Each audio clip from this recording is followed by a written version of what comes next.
পৌরসভার নোংরা আবর্জনা ফেলার ভাগাড়ে আগুন লাগার ঘটনায় তীব্র চাঞ্চল্য ছড়ালো রবিবার রাতে।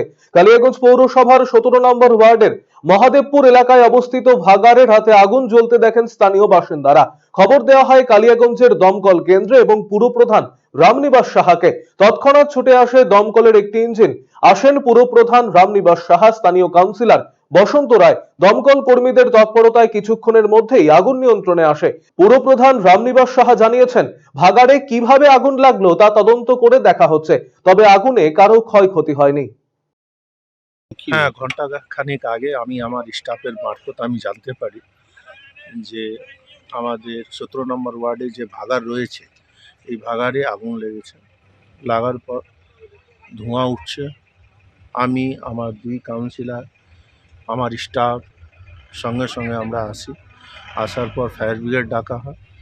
ডাকার পর আগুন নিয়ন্ত্রণেই আছে, আপনি নিজেও দেখছেন।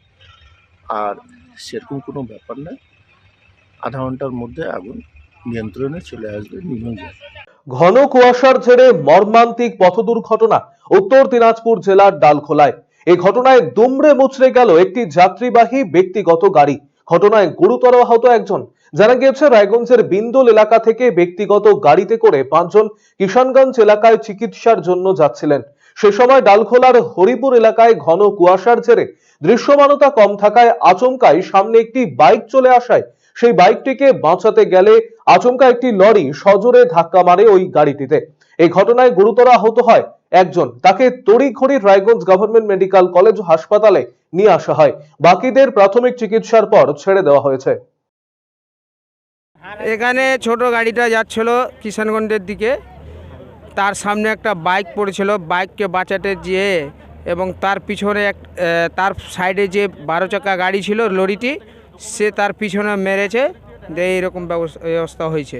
এই ঘটনা কখন? এই ঘটনা করে আপনার 7:30টা লগভগ হচ্ছে, 8টার সময়। 3 জনের তো হালকা হালকা চোট লেগেছে, একজনের পাটা ভেঙে ছুটেও গেছে।